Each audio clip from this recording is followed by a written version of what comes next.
said always do your best, and sometimes lying in bed is doing your best. Like, you just do what you can do, right? Mhm. Always do your best, and if my best is today not making the world a worse place, maybe that's all I do. You know what I mean? Do no Yeah. harm today is the best I can do.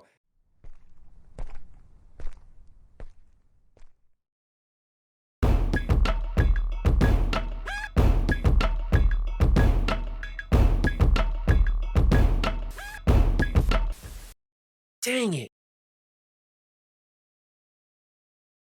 So joining me today is none other than the game father himself, Mobile Gamer. Thank you for being here. Appreciate you coming by. No. Thanks for having me on. Yeah, and just to be honest here, I think that more people watching this video are not going to know me than not know you. So I'm going to skip a lot of the initial stuff, the usual things about who you are and everything, because I think a lot of people already know that.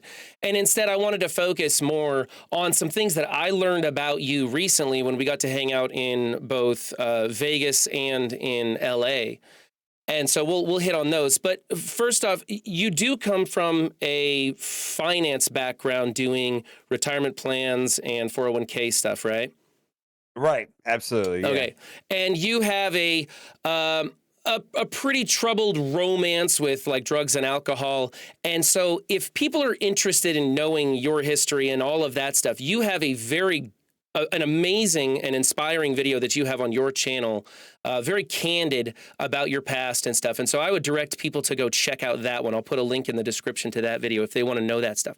But what Cool. I found out about you was that you are very interested in the craft of content creation and the metrics behind it. Um, Fascinated might not be a good enough word. Do you think that saying obsessed would be an appropriate description? Well, I don't know. I mean, it comes with the territory. I mean, everybody has a craft or a field or an occupation. So I've done this for the last 5 years. So not only is it my business, but I made my business to be interested in the numbers and the whys and the hows and things work. I mean, it's, something I think about almost daily. It's kind of ruined some things for me. And I'll give you a specific example. I very rarely watch Twitch or YouTube for entertainment. It generally I'm watching YouTube or Twitch with the sole purpose of understanding why that one is successful and watching why it works and how it works. I mean, it's my perception on all of that is entirely different nowadays. So actually, I was going to ask you, do you follow, subscribe to, or watch people who give you tutorials or how-to advice, or do you just watch those who are successful to see what they're doing? Yeah, it's more of the first. I mean, there's a lot of tutorials, and I found that you can almost find anything on YouTube if you're looking for specifically like logistic type things, like how to work OBS and how to set up a microphone and things like that. There's a lot of good information about that, but there's a lot of stuff that is not available. Like, I give you an example. Like people will say Amaranth is successful because she has boobs. And I want to assure you it's more than that. And if Hmm. you take the time to watch a normal boob streamer and then watch her, you will see that there's a great contrast between the two. You stream on a schedule. That's really important for people who want to get serious about this. It's one of the number one things I think personally. What do you think are some important things that streamers can do to be successful? What have you found that has really helped your business grow on the internet? Streaming is challenging, so I want to say that there's various different platforms, and so you want to pick a platform, and each platform has different measures of what we call visibility, and some platforms provide a high degree of visibility over others. And so, like, if we want to take I'll just give four examples, and I think everybody will understand the visibility. There's TikTok, there's YouTube, there's Twitch, and then there's OnlyFans. And I'll give you the two extremes. Like OnlyFans, nobody is going to OnlyFans generally, and discover somebody new, right? People are pulled to OnlyFans from another platform that people are already engaging with. So if you know if you want to be efficient with your time, certain platforms have better visibility than others, and without a doubt, right now TikTok has the highest amount of visibility for the amount of effort you can put into it. Then it would be YouTube, then it'd be Twitch, and then it would be, to the other extreme of the spectrum would be OnlyFans being the worst. So Mhm. for me, I found that it was much easier to grow on YouTube and create YouTube videos. And then by doing YouTube and making videos and having fun, I was able to encourage people that were interested in live content to come over to Twitch. And I didn't find that there was a lot of opportunity for visibility on Twitch directly, but rather it was more about being on YouTube and then encouraging people to go to Twitch. So, how many different accounts on these platforms do you have? Or you got your fingers in every one of them? Or I mean, you're basically YouTube and Twitch, but I think you've got some Yeah. accounts at least and other stuff, right? Yeah, I'm mostly interested in TikTok, as far as like another platform to like look more into. Mostly because like I've become a fan of the platform myself and Hmm. understand how it works. I'm very much aware that people don't like some things about TikTok, but once I got through that and I started using it, it's very easy to understand why that platform is popular amongst the kids, that's for sure. And when you get on these platforms, you're basically your goal is to drive traffic from one platform to another, right? Yeah, so where I mean, YouTube is monetized through ads, and then Twitch is, kind of a hybrid. They've been trying to do more ads on Twitch. They're kind of like 5 years behind YouTube, I would say. But Hmm. that's being to become from direct donations and Twitch Primes subscriptions and things like that. Yeah.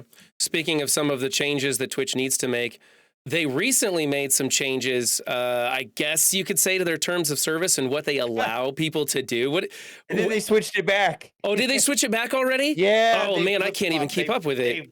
They flip-flopped on that pretty badly, actually. Oh Yeah. man, and I ordered that stripper pole. It's going to be here any day. Shoot. Yeah, What am I they going to they do got now?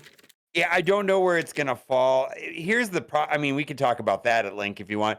But I think if someone's interested in getting into, to YouTube or Twitch, I mean, it's gotta be a hobby and you gotta love it. I mean, Mhm. thinking about the money side of it, should be an afterthought, after just seeing if it's something you like, and if you don't like streaming, how are you gonna know? Right. But I can't tell you the number of people that have bought a lot of equipment, which I don't recommend buying a lot of equipment, and then they start streaming and then they decide it's not for them, or they can't keep a schedule, or they don't have the time, or it's Mhm. not a priority to set the time aside, because really it all comes down to momentum and consistency, and everything's about momentum.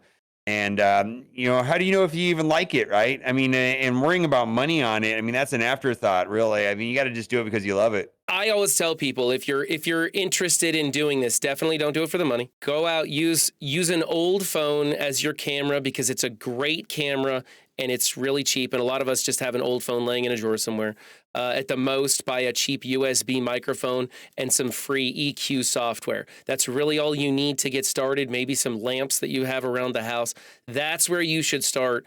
And I think a lot of the pieces to getting going and building like that momentum that you say is figuring out how to speak on camera and interact with your viewers, whether it's on Twitch, TikTok, YouTube, whatever platform you're on, and then finding a consistent stream time. And I think once you get those two pieces mastered, then you decide whether you want to actually spend some more money on it. But If you're interested in doing YouTube, I mean, you could do it for like next to nothing. I mean, you a webcam, and you mentioned USB microphone. I mean, those Yeti microphones. Have you owned a Yeti microphone? I feel like everybody has. I am very familiar with one. I never Yeah. actually owned one, but I've used them before and I'm very familiar with them. Yeah. Yeah, I mean, I think they're under $100 now, and you can get them even at like Best Buy. But you don't even need that, really, and just like I know that for the first year that I was on YouTube, I didn't even use a webcam. I had a cracked iPhone 5C and I jailbroke it. And then I would use the microphone in the phone and I would record on the phone. And you could hear my fingers tapping the screen. And then I would, import it into my computer and I used some free editing software. And then I uploaded it to YouTube. And it's just, yeah, it's more about finding out if you enjoy the process. It's finding out if you will be willing to put the time in to do it like daily and upload a video daily or stream daily, whatever you want to do. Hmm. And after a month, if you're able to do it and you still love it, then maybe they could consider buying some equipment if you want to, or or like me, wait until you get big enough to that you get a sponsorship deal. And the funny thing about sponsorship deals, I know the first one I ever took, it felt weird, like, oh, am I selling out or something like that? And I was told to take that money from that first sponsorship deal and buy my equipment. So I actually didn't buy any equipment until I got my first sponsorship deal. I took that sponsorship money and I bought this microphone that I'm using today. And Right. you've had that This is microphone for a minute. That microphone's almost iconic. You yeah. should have an emote for that Yeah. microphone. So and I love this microphone. This microphone was not cheap. But the reason why I could justify the cost on this microphone is because this microphone I think came out in the 60s, the late 60s. They don't change. My camera probably, is older now, but I bet you there's a camera half price, twice as good. Hmm. This microphone's the same price forever, Hmm. and that there's no improvement to the technology. No. It's fine. So this is an XLR microphone. I mean, I think there's like countless, endless amounts of podcasts and actual like famous songs recorded with this microphone. And yeah, it was pricey, but it's one of the two microphones that are used for broadcasting, and it should never expire. Like Right. it'll be good forever. You mentioned taking some money from a sponsorship deal. I hear all the time people say that they have a hard time selling out. They feel like they're selling out when they Sure. self promote. What do you Yeah. say to people because if you want to do this for a living, you eventually have to cross that line, right? Yeah, I mean, here's the thing. It's like you earned it, right? Hmm. And that money, and if the money feels weird, like that's the opportunity to take that money and invest it in your business and buy a microphone and buy some sort of soundboard and whatever you need, right? Yeah. There's all kinds of things. That's the time to do it. I don't know about if it's selling out or not. I mean, here's the thing: when a sponsorship comes to you, it has to make sense for not only for you but for the people that are watching. If you keep, the audience first, are there audience members that would appreciate whatever you're doing, right? Hmm. And if you think they will, then maybe go for it. That's really the way you have to look at it. And I think there's a lot of different ways of looking at it for sure. It might be a personal choice for a lot of things too. Like if someone comes to you with a piece of hardware or something that they want you to promote, you've never even heard of it before, you don't like it or something.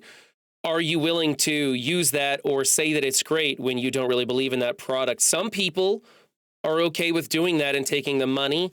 Other people aren't, and there's a wide variety of reasons for that. Have you ever taken money from a sponsorship that made you feel pretty yucky? I would say that I take 1 in 10, 1 in 15 deals. I'm picky. I'm Yeah, I I'm mean, really I'm really picky too. I don't think I've taken any so far. yeah, no, but they come in and then you can make a decision. But have I taken one that I felt bad about? I don't know. I think I don't know about that one. I haven't thought Right, about it. Like I think I've just been picky about the ones that I've right. chose, and it has to make sense. Like I said, keep people that are watching in mind first. Is this something that I think I would enjoy? Is this something I think other people would enjoy? Mhm. And then take it from there, right? That's kind of where the starting place. And if it doesn't make sense, I can't tell you the number of deals that didn't make sense for an assortment of reasons. You know, I did Raid Shadow Legends. It's a hero collector. Mhm. Now, just because the game may not be for you, maybe not for, it's certainly not for everyone, Mhm. right?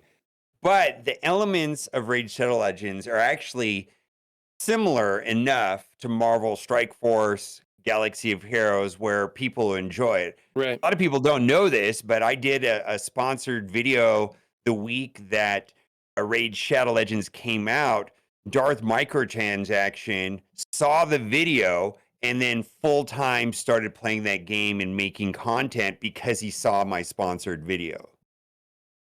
Well, that worked out. Yeah. Yeah, I mean, so obviously there's somebody in the audience, somebody out there that would appreciate Raid Shadow Legends. Might not be for I mean, the game's clearly not for everybody, right? I mean, we Well, know that, but that's not the point. But is it where is there some overlap? right. 10% of the audience would be interested in that, 15%. I don't know what the number is, but there's overlap for sure. Well, I recently saw you just put out a video, Midnight something or other. It's a tower defense game.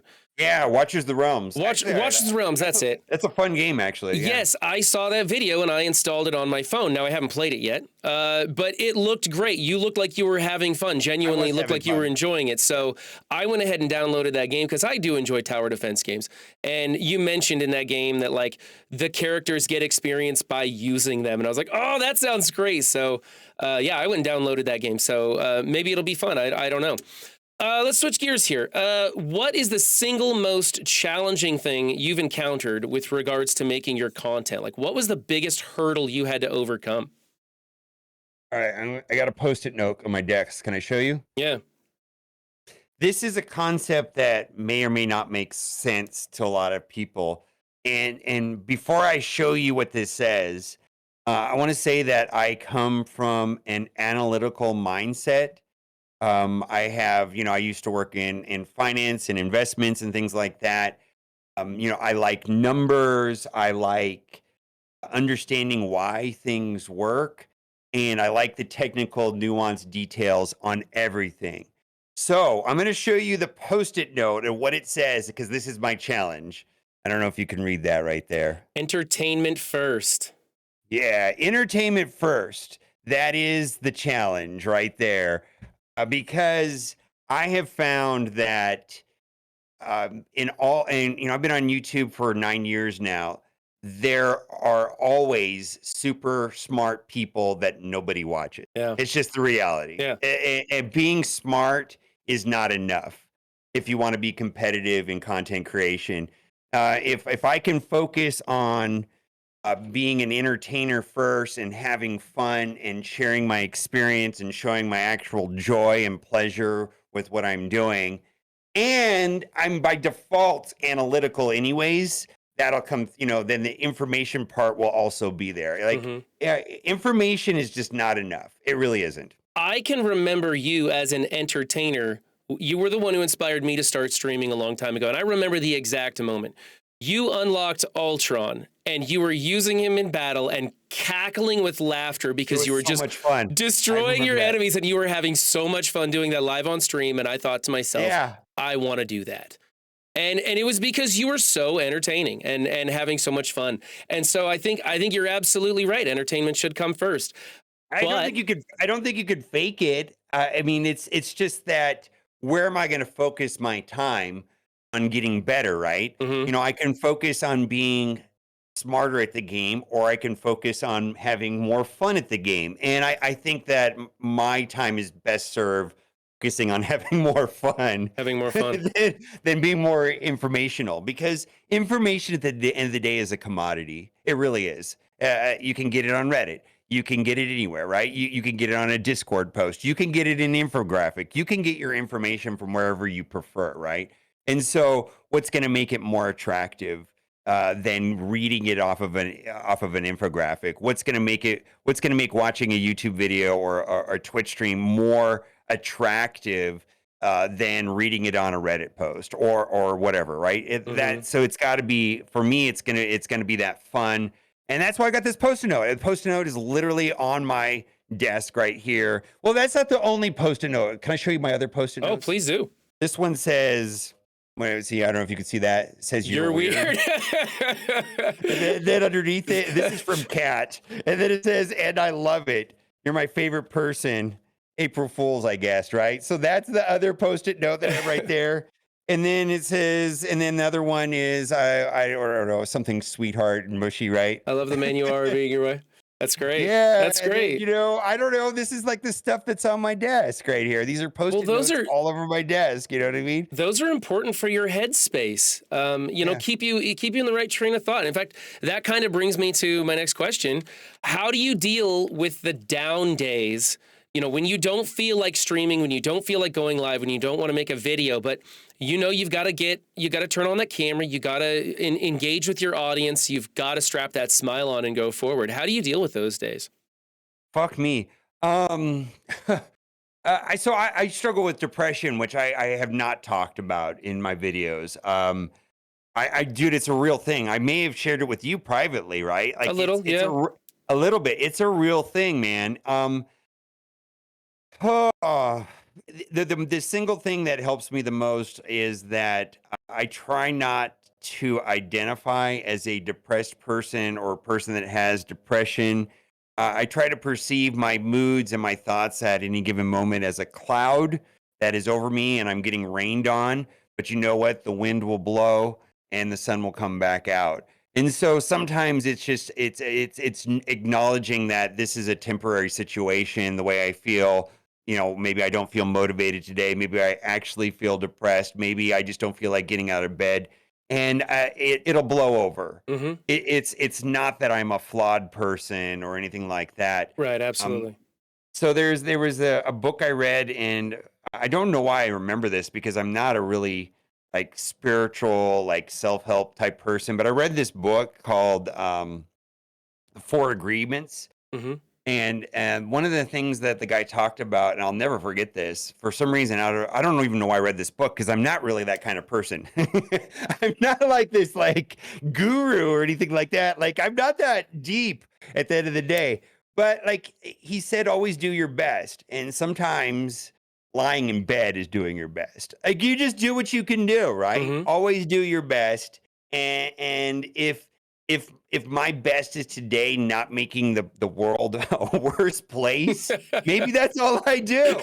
You know what I mean? Do no Yeah. harm today is the best I can do. And I just got to get through it. Yeah, I actually read a book. I don't like to read, but anyways, I actually read a book. Yeah, and the funny thing about like being in a bad place, I remember my grandmother was in hospice, and my grandfather also. They both passed, and I remember COVID. I remember COVID happening, right? Hmm. And anxiety, sadness and all of that, for me, luckily, streaming, getting on Twitch and interacting with people was helpful. And I know that it's not for like everybody. Some people feel the opposite, but for me, getting online and something too about putting these headphones on, like I know that there's people watching and there's people listening right now, and but they're not. I put these headphones on and I'm in my own space. Like I'm literally looking at a camera. I'm by myself. Like I, there's nobody here, I understand you 100%. Yes. it's the opposite feeling that I get when I'm in a group of people. And you've had two opportunities to engage me, and I was doing my best those two times, but I don't do well. I'm Right. just not. I think I don't know if you noticed, but I was pretty awkward there too. It's weird. Yeah. You're right. You put these on, you turn your cameras on, and for whatever reason, I can just be who I am up here, and it doesn't bother me, and I just go for it. But when I get out into the open world, into a crowded room or something, I become a little bit different. I have trouble integrating. So I understand exactly what you're talking about when you put these headphones on. It's a way to express yourself. Very comforting, that's for sure. And I don't know about how you have your headphones set up, but I can hear my voice back in my Uh headphones. huh. And I know not everybody does that, but for me, that really helps. Like Oh, it's almost like I'm here by myself. yeah. It's great. What's your favorite kind of content to make? Because you just put out I think it was the best 10 characters video, which you kind of do one of those pretty much every month and stuff. You've got, of course, Offer Review, which is wildly popular. I know I watch that religiously. And you're doing Cosmic Crucible videos, you're doing war videos. You've got some other games that you're doing and starting to get some pretty good numbers on some of those. What's your favorite video to make, and why? I love talking about topics that are interesting to the community that I personally have a similar passion or hatred of. Mhm.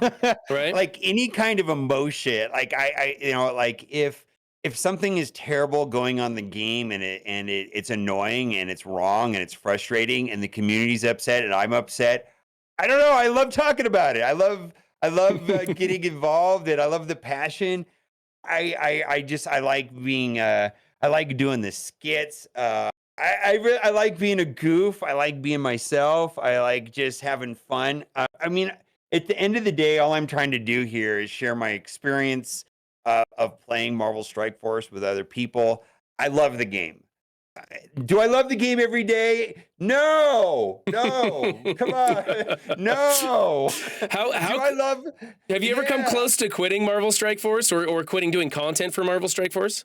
I know what that feels like, and I do think that there are lulls for sure, but the Mhm. answer to answer your question is not really. Yeah. I do. At the end of the day, I just really like the game, and the weird thing about that, like, how many games have I quit in my history of playing video games? All of them, but this one. Yeah, that's true. That's a good point. All of that's not true. Right now, I'm playing Watcher of Realms and Dragonair and Marvel Strike Force. But other than those 3 games, I've quit every game. Mhm. So something must be here. There must be something special about Marvel Strike Force to play this game every single day for 5 years. I do love the game. Do I think that Scopely's are fuck ups over there sometimes, or some of the shit that they do is it is. It's so weird the way that I feel like that's a function of passion and actual loving the game more than anything else. Yeah. Okay, so what's in the future for your content then? If you're gonna just follow Marvel Strike Force until the end, or are there types of content that you would like to branch out to that maybe aren't even covering video games? 2 things. Marvel Strike Force, I'm not going anywhere. I love Marvel Strike Force. Something that is super interesting to me is the other day I was watching the old David Hasselhoff, Nick Fury back from the late 90s. I would love to do something like that. Or, but I wonder if it's too obscure, but I would like to like create that character, pretend to be David Hasselhoff or something. The David Hasselhoff, Nick Fury version. Arnold does something like that too. You know what I mean? Where he Hmm. plays like a character. I wonder if I could do that full time and just pivot completely to being like an Oh, over oh, the I see. top and over the top David Hasselhoff, Nick Fury type Kind character of like a that Doctor always wears. Disrespect, where you just stay in Yeah, character the whole thing, huh? yeah, that's something of high interest to me. I'm always on the lookout for the next mobile game to cover. Like I like that, and then something also that's been kind of like on the side is I did move to Las Vegas. It's almost been 3 years ago, and I just like this city. And you know, I got to take you around a little bit and show you like Fremont and some of that stuff. There's just so much stuff about the city that I love, and if there was a way of sharing that with other people, I think that would be of interest to me to pursue something like that. Well, you could truly be a mobile gamer if you got that mobile stream set up and just walked around like some of them do.